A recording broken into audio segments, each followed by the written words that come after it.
Hi all, this is Falcon Paradox, and I'm replying to ShukuenShinobi review of Figma Kamen Rider Dragon Knight.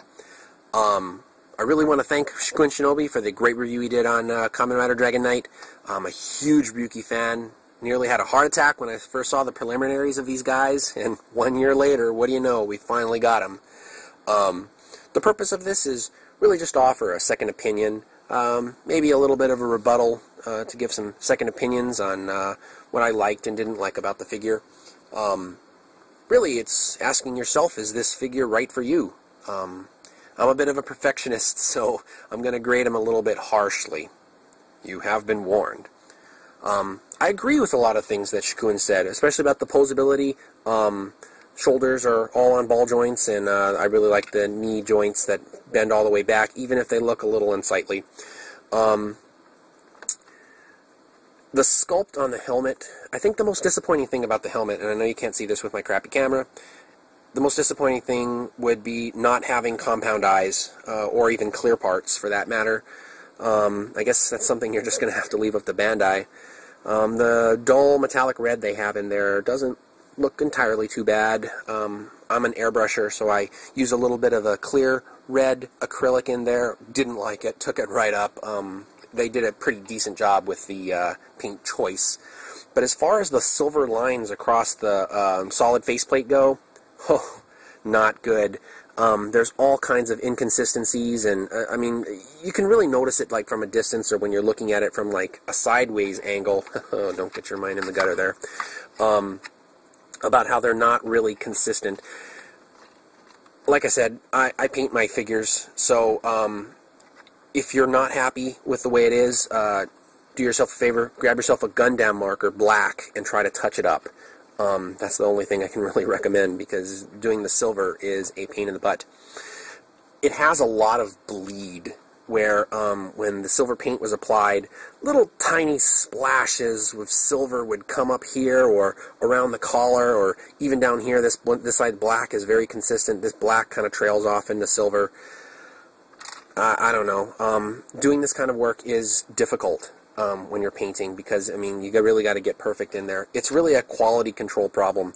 Overall, the rest of the figure doesn't suffer from the silver problem. The arms don't. I had some problems with the strike vent, no problems with the guard vent. Let's move on to the accessories, I suppose. The guard vents were almost near perfect. Wonderful accessories. Shukuen said he doesn't know if they were held by Ryuki. They were, at least in 2 episodes I remember. One was, I think it was episode 15 or 16, when Kitaoka pretends to die. And before he uses his shoot vent, Ryuki puts up his guard vent and holds them.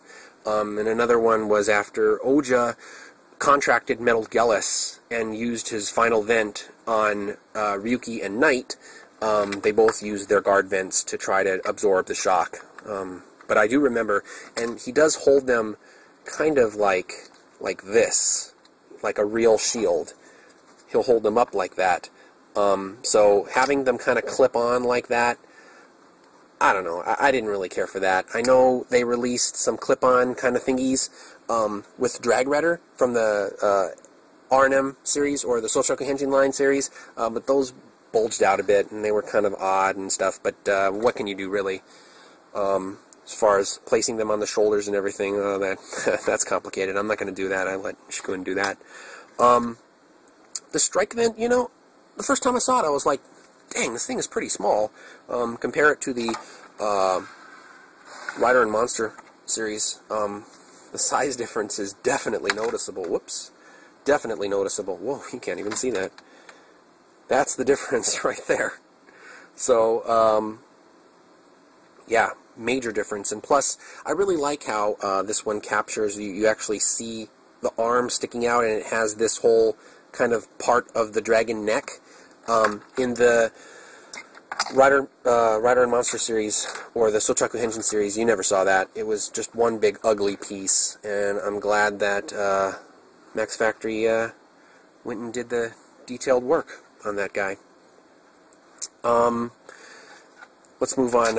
Here's my major gripe. Alright, I'm going to need this sword here from the Soushoku Henshin line series. Now I know I'm going to have to take a picture of this, and you're going to have to take a look at this, but these silver parts on the Rider, they're all over. They connect things, weapons, whatnot. At the base, there is a kind of, it protrudes a little bit to give it a little bit of character, so it's like a circular kind of screw-on thing plus these little side bits. It's called the zipped thread, according to the encyclopedia, but the Figma one is completely round. It's like a cap of a bottle, while the Rider Monster Series ones has this thing sticking out a little bit. If you have a Sochoku Henshin figure, look at, let's say, Oja's sword, Odin's sword had it, Sting's whip had it. It's on every single figure. Never once has it been completely smooth all the way around.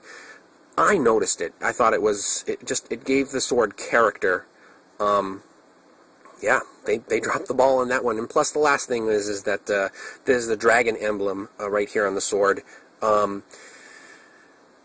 This Figma one, and I just dropped the sword. The Figma one is a graphic. It's not etched on. It's not actually part of the sculpt, while the Rider Monster Series one was a sculpt. I know that's not a major issue, but if you play with it a lot, hey, that thing could rub off. It goes for the same thing with the V-buckle. That is a laser graphic. That is not etched on. It doesn't have any detailing in that whatsoever, other than a printed graphic. So if you rub it a bit, hey, I'm pretty sure that thing's gonna peel right on up. The last issue that he mentioned was this. This is the additional arm for, I guess, if you want to attach the guard vent, or just have him without the visor. When I first saw this, and plus the hand in there, which was way too big to hold the sword, it kind of just dangles around there. When I first saw this, I can only think of one other thing this could possibly be used for. Nah, maybe not. Maybe just wishful thinking. Hey, could happen. The last thing about posing is, I really like how you can get this thing in any kicking pose, and it just looks badass. I have yet to see a bad kicking pose where you're at least kind of trying to make it a bad pose. It poses so well in a kicking pose, unlike Decade, who you really have to kind of fidget with in order to get into a good kicking pose. But yeah, I think it looks great. Let's give this guy a score. Paint. I'll give it 4 stars out of 5. Max Factory just needs quality control. Even the new figures have minor issues that I never noticed before in older Figmas, except, you know, little bits here and there. Sculpt gets 4 out of 5 as well. I hate to take away a whole point just for this sword, but it is an issue for me. The other thing would probably be just the overall size of the figure. When I first saw it, I was like, yeah, this thing's going to be, like, taller than my figure arts. It wasn't. It was shorter. And I was kind of taken back. I was like, oh man, I totally wasn't expecting that. So the size, since Dragon Knight, of course, sets the standard, size was a little bit of an issue there. Accessories get a 4.5. One of the most common complaints I heard about this was the lack of cards. He only gets his final vent card. I guess everybody's going to get their final vent card, but that's it, just that. And the paint job on it wasn't so good on the back, but that's kind of minor, I suppose. Articulation gets a 4.5. It's not perfect, but it'll definitely compete with figure arts. Might even look a little bit better. And I also want to grade this on fun factor. How fun is it? It is a toy, after all. It's not as fragile as some of the other Figmas that I own, but like I said, it's just great to get this guy in a kicking pose, or in some of his classic Ryuki poses. There's that one episode where he did kind of like the nah, come get me, to one of the Abyss Hammer, I think. And then there was the other one where he was with Raya and does that kind of like yes-ah pose. Really like that one. It's just it is a fun figure. Really enjoy it. The grand total would be 4 stars. It's not without issues, but this is the best Ryuki or Dragon Knight figure that we've had ever. If you remember the really, really bad figures by Bandai from Kamen Rider Dragon Knights right here in America, you will know they sucked like maximum suckage. They were Happy Meal toys, really, that were marked at like $7 a pop. Totally weren't worth it. But these are. These are definitely worth it. I would recommend this to any fan of Ryuki who wants to just put this guy on his desk or something like that. Excellent buy. Definitely, I'd check this guy out. I know AmiAmi's getting another shipment, so you might want to look into that. Something else that I really want to cover real quick is that this was the backdrop of the box inside there. You can kind of punch out, you can see it, this emblem here with the cracked, I guess, mirror, glass, whatever. You can cut it out and you can place it upon the D stage, a separate little stand for Figmas, to make it a custom base, I suppose. If you want this guy to stand on his dragon emblem, you can more than likely do so. There's no holes in the bottom, so you'll have to poke your own holes for the stand to grasp, but I don't even know why you'd want to break that up. It's so beautiful as it is. But hey, I really appreciate you guys watching my second opinion review.